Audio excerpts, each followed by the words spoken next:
दीवाना होता है, मस्ताना होता है, हर खुशी से हर गम से बेगाना होता है।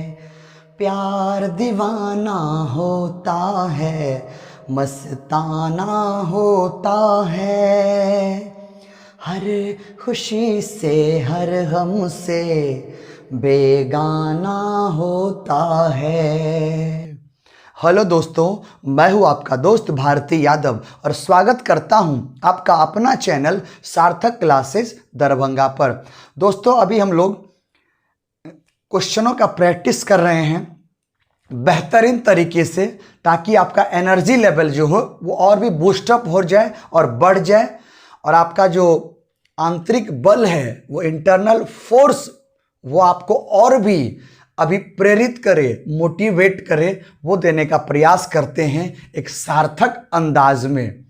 तो आज हमारा डिस्कशन का चौथा क्लास है। अभी भी हम लोग बाल विकास 2021 का भी जो 31 जनवरी 2021 का पूछा गया क्वेश्चन था पेपर 1 का, उसका हम लोग डिटेल डिस्कशन करते हैं। दोस्त, सीधा जहन में उतर जाए वो वाला डिस्कशन कर रहे हैं, तो एकदम आखिरी तक बने रहें दोस्त, टिल द एंड तक बने रहें। देखिएगा 100% सिखा देंगे दोस्त। और हमारा ऑफलाइन क्लास भी चल रहा है, सार्थक सीटेड क्लासेस दरभंगा की ऑफलाइन क्लासेस भी चल रही है। अगर आपको चाहिए सिंगल अटेम्प्ट में गारंटेड रिजल्ट, तो आइए आपके उन सपनों को, आपके जो वो सपना है, उन सपनों को पंख और हौसला दोनों देने का काम करती है सार्थक सीटेड क्लासेस दरभंगा। और दोस्त, अगर आप चैनल पर पहली बार हैं तो इतना कर दे दोस्त, सब्सक्राइब जरूर कर दें, अच्छा लगे तो लाइक, और मित्रों को दोस्त शेयर भी कर दें।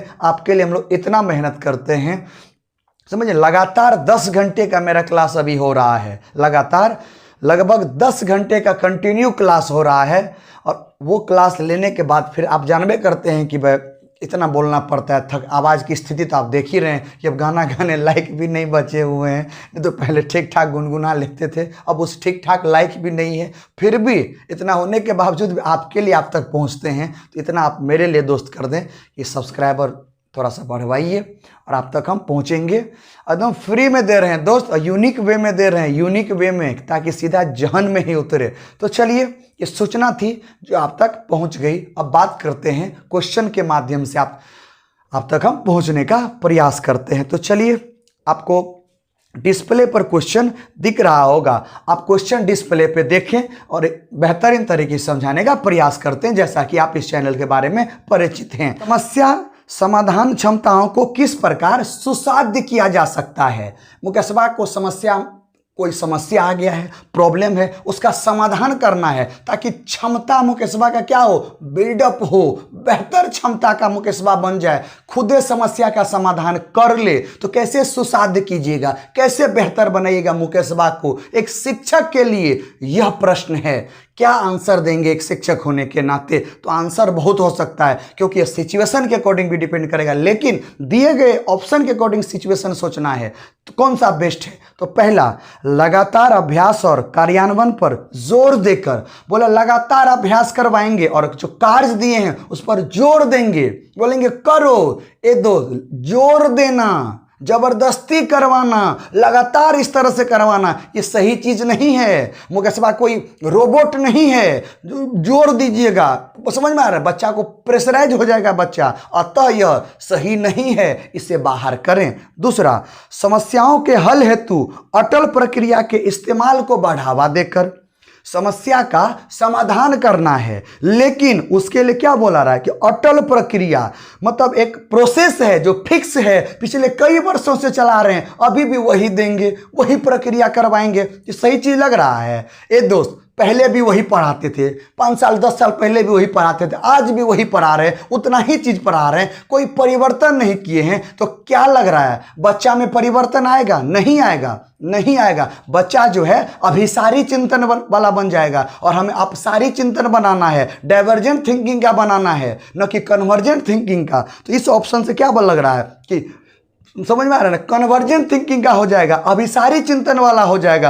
अतः अटल प्रक्रिया के कारण यह जो आंसर है, ये जो ऑप्शन है, ये ऑप्शन सही नहीं है, इसे बाहर करें।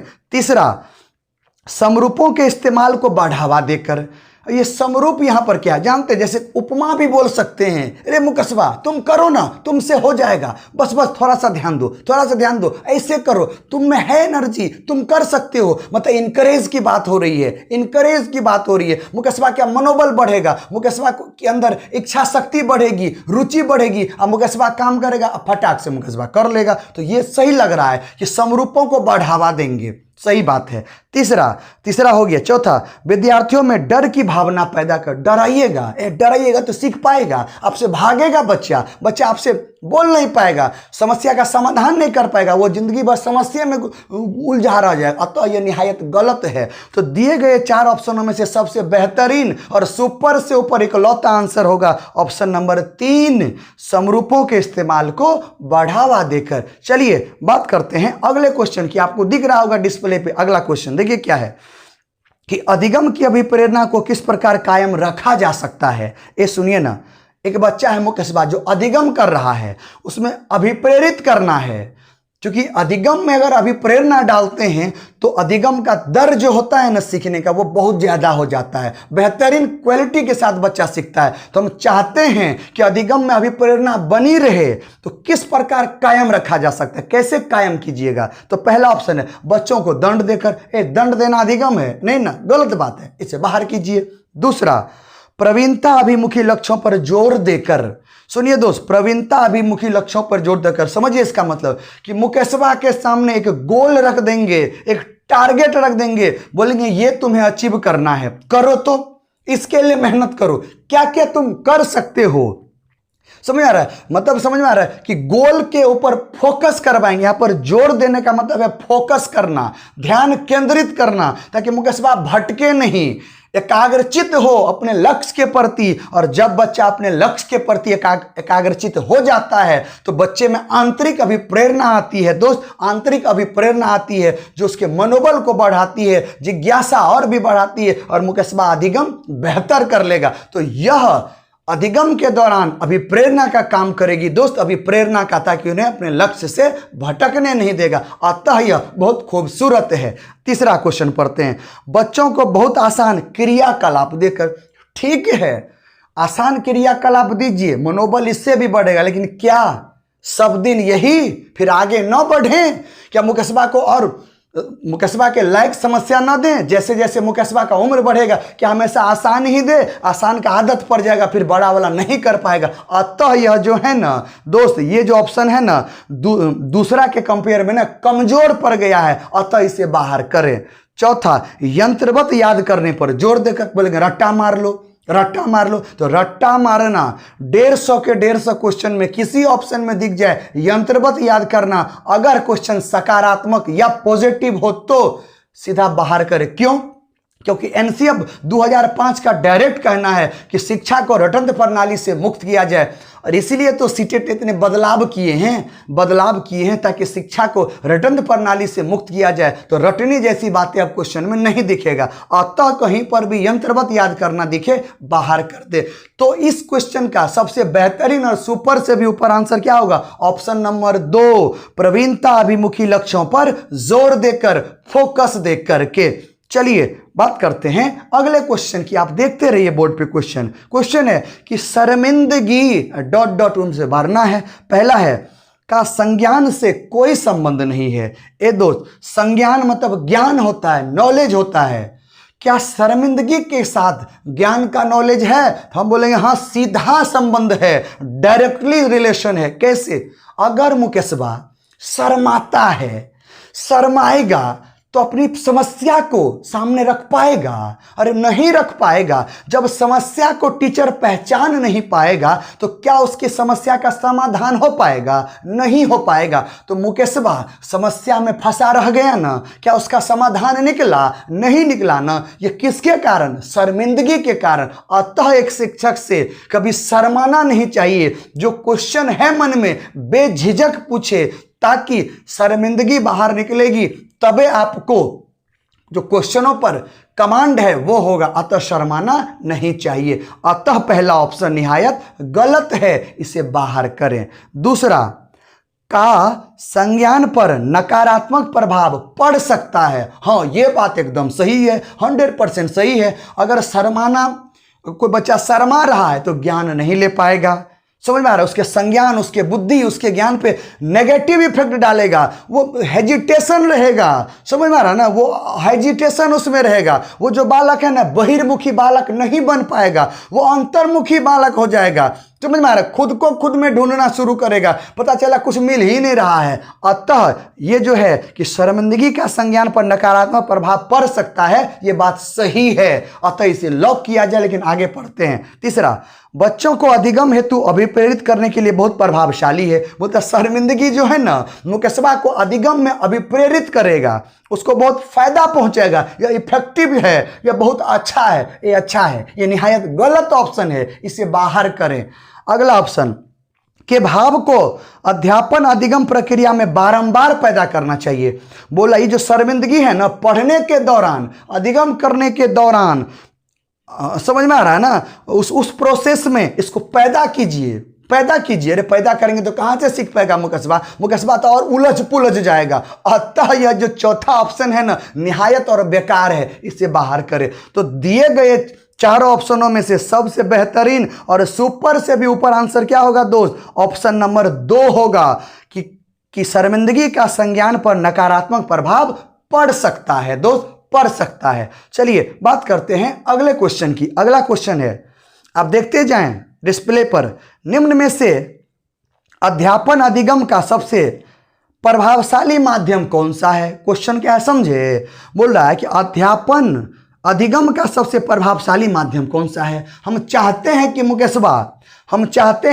मुकस्बा को अच्छा ज्ञान दे, अधिगम करवाएं, बेहतर अधिगम करवाएं, तो उसके लिए प्रभावशाली माध्यम क्या हो सकता है? कैसे बेहतर मुकस्बा को सिखा सकते हैं ताकि वह ज्ञान उसके जहन में उतर जाए? तो एक शिक्षक होने के नाते, एक अभिभावक होने के नाते आप क्या करेंगे? तो दिए गए ऑप्शन के अकॉर्डिंग बात करेंगे दोस्त। पहला ऑप्शन है विषय वस्तु को यंत्रवत याद करना। तभी कुछ देर पहले ही बोला, कहीं पर भी यंत्रवत याद करना, रट लेना, कंठस्थ करना, ये सब निहायत गलत बात है। ऐसा कभी एक टीचर को बच्चे के साथ नहीं करना चाहिए दोस्त, कभी नहीं। चीज़ों को समझने की बात कीजिए, बाहरी वातावरण से जोड़ने की बात कीजिए, जिंदगी में उतारने की बात कीजिए, न कि रटने की बात कीजिए। अतः पहला ऑप्शन नहीं होगा, इसे बैकआउट करें, बाहर करें। दूसरा, संकल्पनाओं के बीच संबंध खोजना। संकल्पना मतलब कंसेप्ट, ज्ञान प्रत्यय संप्रत्यय होता है, उसके बीच संबंध खोजना। किसका? अध्यापन अधिगम का, जो पढ़ रहा है। समझिए क्या बोल रहा है। हम मान के चलो कि एक टीचर मुकस्बा को पढ़ा रहा है, तो पढ़ाने के लिए क्या है, इस ज्ञान का दूसरे ज्ञान के साथ रिलेशन जोड़िए, उसको दिखाइए कि ये जो पढ़ रहे हो यह केवल यही उपयोग नहीं होगा, देखो फलाना चीज वहां पर भी इस ज्ञान का उपयोग कर सकते हो, जिंदगी को बेहतर बना सकते हो, ये वो चीज है। तो ऐसे प्रस्तुत कीजिए ज्ञान को कि इस ज्ञान को किसी और ज्ञान के साथ, किसी और के साथ संबंध जोड़िए, संकल्पनाओं के बीच संबंध खोजिए, इस कंसेप्ट का किसी और कंसेप्ट के साथ संबंध खोजिए, मतलब प्रैक्टिकल लैब से जोड़िए, उसके मूर्त रूप से जो वस्तुएं हैं जो या जो चीजें हैं उनसे उनको कनेक्ट कीजिए, और तब मुकस्बा के सामने प्रस्तुत कीजिए। देखिएगा सीधा जहन में उतरेगा, सीधा दिल में जाकर के उतरेगा दोस्त, सीधा दिल में उतरेगा। अतः ऑप्शन नंबर 2 बहुत खूबसूरत है। चलिए तीसरा बात करते हैं, बिना विश्लेषण के अवलोकन करना। दोस्त अवलोकन आंख से किया जाता है, विश्लेषण मतलब एनालिसिस, मतलब बिना एनालिसिस किए हुए, बिना जाने हुए अवलोकन कर रहे हैं, तो क्या मिलेगा? आउटपुट अच्छा नहीं मिलेगा, कंसेप्ट आपका उसके प्रति बेहतर नहीं हो पाएगा दोस्त। उस चीज के प्रति, उस तथ्य के प्रति कंसेप्ट बेहतर नहीं होगा अगर आप बिना विश्लेषण किए हुए अवलोकन करते हैं, जांच करते हैं, मुकस्बा को बताते हैं, तो बेहतर अधिगम यह नहीं कहला सकता। अतः यह बेकार है, क्योंकि 2 नंबर तो इससे बेस्ट मिला है। तीसरा को जाने दीजिए, बैकआउट कीजिए। चौथा, अनुकरण या नकल और दोहराना। अनुकरण मतलब नकल करना, और दोहराना मतलब देख देख करके अधिगम करना। तो सुनिए, देख देख करके अधिगम करना ठीक है, बहुत हद तक आप कर सकते हैं, लेकिन क्या संपूर्ण चीज देख देख करके ही, नकल करके ही फिर आपका संज्ञानात्मक विकास कब हुआ है? इसका मतलब संज्ञानात्मक आपका विकास नहीं हुआ है। तो संज्ञानात्मक विकास आपका नहीं हुआ है तो आपका नैतिक विकास ही बेहतर नहीं होगा, और नैतिक विकास बेहतर नहीं होगा तो आप अनुकरण भी बेहतर नहीं कर पाइएगा। अतः अनुकरण और नकल करके या दोहरा करके अधिगम कर लेना यह पूर्णतः सार्थक रूप में संभव नहीं है। अधिगम के लिए खुद करना पड़ेगा, खुद कीजिए, खुद गलती कीजिए, सीखिए, वो एक्चुअल अधिगम होता है। जब जो आपको व्यवहार को अस्थायी रूप से बदल दे, अनुमोदित कर दे, वो होता है एक्चुअल अधिगम। लेकिन चौथा बोला नहीं, नकल करके दोहरा करके, अतः चौथा आंसर गलत है। तो दिए गए ऑप्शनों में से सबसे बेस्ट और सुपर से भी ऊपर आंसर क्या होगा दोस्त? दूसरा नंबर, ऑप्शन नंबर 2, संकल्पनाओं के बीच संबंध खोजना, रिलेशन ढूंढिए एक के साथ दूसरे के बीच, ताकि प्रत्यक्ष रूप से मुकेशवा सीख सके। चलिए बात करते हैं अगले क्वेश्चन की। अगला क्वेश्चन है, एक अध्यापक को दिए गए किसी कार्यकलाप में छात्रों की विभिन्न त्रुटियों का विश्लेषण करना चाहिए, क्योंकि सुनिए क्वेश्चन क्या बोला है। एगो मास्टर है, ठीक ना, वो बोला है कोई कार्यकलाप दिया है, कोई वर्क दिया है, कोई परियोजना कार्य, कोई टास्क दिया है छात्रों को, तो छात्र उसमें गलती करते हैं, त्रुटि करते हैं, कमी कर देते हैं।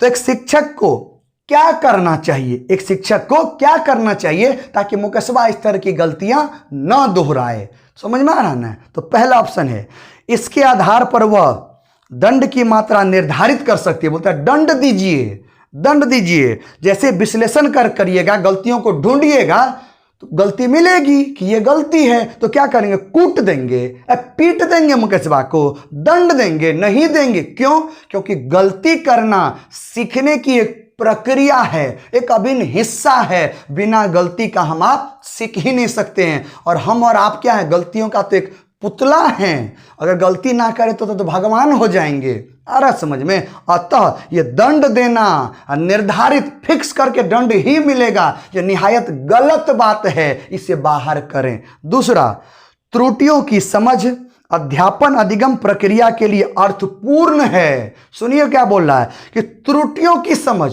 मुकेशवा जो गलती किया है उसकी समझ एक शिक्षक को आ गया है तो ना, या मुकेशवा को भी ये समझ आ चुका है कि मैंने यहाँ पे गलती की, और शिक्षक को भी पता चल गया कि तुमने यहाँ गलती किया है। यह अध्यापन अधिगम प्रक्रिया के लिए अर्थपूर्ण है। मतलब क्या? पढ़ाई के दौरान अगर बच्चा गलती करता है, यह अर्थपूर्ण बात है, यह सही बात है। क्यों? क्योंकि अभी जस्ट बोला कि गलती सीखने की एक प्रक्रिया है, सीखने के दौरान ये चलते रहता है, जिंदगी भर चलते रहता है। गलती करते हैं तबे सीखते हैं, तो यह अर्थपूर्ण हुआ ना। क्यों? क्योंकि गलतियों का पता चला, कारण पता चला, निदानात्मक परीक्षण हुआ, और निदानात्मक परीक्षण एक बार हो गया तो उपचारात्मक शिक्षण तो लगा देंगे, उपाय कर देंगे, समस्या का समाधान हो जाएगा। तो ये अर्थपूर्ण हुआ ना, मैंने रखा ना, गलती पता किया तब ना सुधारेंगे। अतः ऑप्शन नंबर 2 ना बहुत खूबसूरत है। चलिए बात करते हैं तीसरे ऑप्शन की। दोस्त हम सब ऑप्शन बताते हैं और यही तरीका भी होना चाहिए ताकि सीधा जहन में उतरे। तीसरा, इसके आधार पर वह ज्यादा त्रुटियां करने वाले छात्रों को दूसरे छात्रों से अलग कर सकती है। बोल रहे मुकेशवा बहुत ज्यादा गलती करता है ना, इससे क्या होगा जानते हैं? दूसरे छात्र को अलग करती है।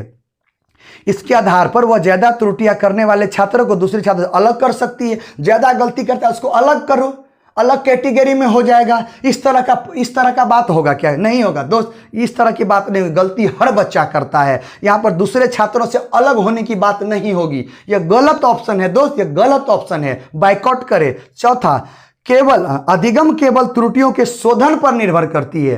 बोला अधिगम जो है वो त्रुटि के शोधन पर निर्भर करती है। जरूरी है केवल त्रुटियों के शोधन पर निर्भर करती है? नहीं, जरूरी है कि हर अधिगम में ही गलतियां होगी।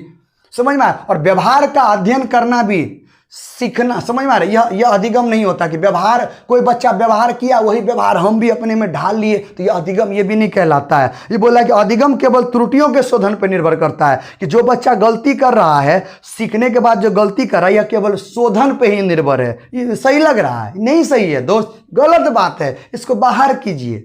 अब समझ में आ गया? तो इस क्वेश्चन का सबसे बेहतरीन और सुपर से ऊपर भी आंसर होगा ऑप्शन नंबर 2। त्रुटियों की समझ अध्यापन अधिगम प्रक्रिया के लिए अर्थपूर्ण है। तो ये बेस्ट ऑप्शन होगा। चलिए बात करते हैं अगले क्वेश्चन की। आपको डिस्प्ले पर दिख रहा होगा। अगला क्वेश्चन है, समझिए कि बच्चों को सीखने में कठिनाई होती है जब दिए गए ऑप्शन के ऊपर बात करेंगे कि मुकेशवा को सीखने में अधिगम करने में कठिनाई होगी। कब होगी? तो तब होगी। ऑप्शन के अकॉर्डिंग बात करेंगे। पहला है सूचना अलग अलग टुकड़ों में प्रस्तुत की जाए। बोल रहा है कि जो जानकारी है, जो भी जानकारी, जो भी कंसेप्ट, जो भी कुछ भी बता रहे हैं वो टुकड़ों में बांट दीजिए। थोड़ा आज बताइए, थोड़ा कल बताइए, थोड़ा 15 दिन के बाद बताइए, तोड़ तोड़ करके बताइए। मतलब एगो आज बताइए, एगो उसको बताइए, अलग अलग टुकड़े। देखिए समझिए, सूचना जो भी जानकारी है एक साथ एक क्रम से दीजिए तो बच्चे को समझ में आएगा। थोड़ा थोड़ा करके दिया, थोड़ा आज दिए, थोड़ा 15 दिन बाद दिए तो सीक्वेंस टूट जाता है, बच्चा कनेक्ट नहीं कर पाता है। वो जो सूचना है, वो जो जानकारी है, उस जानकारी के बीच में रिलेशन एस्टेब्लिश नहीं कर पाता है, उसका कनेक्शन आपस में नहीं जोड़ पाता है, चीजों को नहीं समझ पाएगा। आ रहा समझ में? तो अलग अलग ढंग से सूचना दीजिएगा ना, यह जो अधिगम का प्रक्रिया है ना, यह अर्थपूर्ण नहीं कहलाएगा। मुकेशवा ढंग से बातों को नहीं सीख पाएगा, जिंदगी को बेहतर नहीं बना पाएगा। अतः एक शिक्षक को कभी भी सूचना अलग अलग टुकड़ों में प्रस्तुत नहीं करना चाहिए, एक सीक्वेंस में देना चाहिए दोस्त, एक सीक्वेंस में देना चाहिए। अतः पहला ऑप्शन क्या है? कठिनाई की बातें बोल रहा था, ये तो सही लग रहा है। इस तरह का अगर होगा तो बच्चे में कठिनाई होगी, वो स्वाभाविक प्रक्रिया है। अतः ऑप्शन एक जो है वो ठीक है। बात करते हैं दूसरे ऑप्शन की। वो आंतरिक रूप से अभिप्रेरित हो। सूचना अलग अलग ढंग से कैसे अभिप्रेरित होगा? वो तो डिमोटिवेट हो जाएगा। समझ में आ रहा है? बच्चा जब सीख नहीं पाएगा तो डिमोटिवेट हो जाएगा, उसके जहन में ये चीज उतर जाएगा कि हमें नहीं आता है, हम इसके लायक नहीं है। अतः ऑप्शन नंबर 2 निहायत गलत है, इसे बाहर करें। ऑप्शन नंबर 3 अधिगम सामाजिक संदर्भ में हो। सामाजिक संदर्भ में मतलब जो भी आप पढ़ा रहे हैं वह बातें समाज में भी होनी चाहिए। बोलेंगे रे मुकेशवा, तुम जो हमसे पढ़ते हो ना, इसको समाज के साथ कनेक्ट करो, समाज में अपना योगदान दो। जो अधिगम तुम मेरे से किए हो वो समाज में योगदान दो, समाज में योगदान करने वाला तुम्हारा अधिगम कराते हैं। ये तो बहुत खूबसूरत बात हो गई। हमें खूबसूरत थोड़ी नहीं चाहिए, हमें नहीं वाला चाहिए। अतः यह इसे नहीं होगा, इसे बाहर करें। चौथा, विषय वस्तु को बहुरूपों में प्रस्तुत किया गया हो। बोल रहा है कि विषय वस्तु जो भी थीम है, जो भी सब्जेक्ट है, जो भी टॉपिक है, उसको विभिन्न तरीकों से प्रस्तुत कीजिए। मल्टीपल टीचिंग स्टाइल का उपयोग कीजिए, इस विधि से नहीं तो उस विधि से। अरे जैसे मुकेशवा सीखेगा मुकेशवा वाला विधि से बताएंगे, लेकिन मुकेशवा के जहन में उतार देंगे। ये तो वो बोल रहा है कि बहुरूपों का प्रयोग कीजिए, इस तरह से प्रस्तुत कीजिए, मल्टीपल टीचिंग वाला स्टाइल होना चाहिए। तो ये बात एकदम सही है, इससे अधिगम क्या होगा? बेहतरीन होगा। लेकिन क्वेश्चन कठिनाई का बोल रहा है, अतः चौथा ऑप्शन क्वेश्चन के अकॉर्डिंग नहीं होगा, इसे बाहर करें। तो क्या हमें गलत वाला चुनना था कि कठिनाई किससे होगा, वो वाला चुनना था? तो कठिनाई होगा किससे? सूचना अलग अलग टुकड़ों में प्रस्तुत करेंगे तब। अतः इस क्वेश्चन का सबसे बेहतरीन और इकलौता आंसर होगा दोस्त ऑप्शन नंबर 1। ऑप्शन नंबर 1 होगा। तो चलिए आज का डिस्कशन यहीं पर रोकते हैं दोस्त। अगर सेशन अच्छा लगा हो ना तो पक्का, अगर चैनल पर पहली बार है तो लाइक अवश्य कर दे दोस्त, और अच्छा लगे ना तो मित्रों को भी भेजे दोस्त, मित्रों को भी वीडियो भेजे। और आप चाहते हैं कि सिंगल अटेम्प्ट में और एक बार में अब 2022 में सरकारी शिक्षक बने, तो आपके उन सपनों को पंख और हौसला दोनों देने का काम करती है सार्थक सीटेट क्लासेस दरभंगा। तो आइए ज्वाइन कीजिए हमारा ऑफलाइन बैच सार्थक सीटेट क्लासेस दरभंगा की, जो बेहतरीन अधिगम के लिए दोस्त हमारी पहचान ही है, बेहतरीन अधिगम कराना। हम क्वालिटी की बात करते हैं दोस्त, क्वालिटी की बात करते हैं और सीधा जहन में उतारते हैं, तब तो रिजल्ट भी देते हैं। 94% रिजल्ट दिए थे पिछले बार। समझ में आ रहा है दोस्त? इंडिया का सबसे बेहतरीन रिजल्ट है, बेहतरीन रिजल्ट है। तो अगर आपको भी चाहिए तो अवश्य ज्वाइन कीजिए सार्थक सीटेट क्लासेस दरभंगा। दोस्त कल फिर मिलते हैं इसी चैनल पर शाम के 7 बजे, फिर आगे का क्वेश्चन लेकर के सीधा जहन में उतारने वाला मिलते हैं दोस्त। इस प्लेटफॉर्म के माध्यम से आप तक, आपके दिलों तक पहुंचेंगे और सब कुछ सिखा देंगे। तब तक दोस्त सेफ रहें, सुरक्षित रहें, स्वस्थ रहें, मस्त रहें, व्यस्त रहें और जबरदस्त रहें दोस्त। जय हिंद, जय भारत।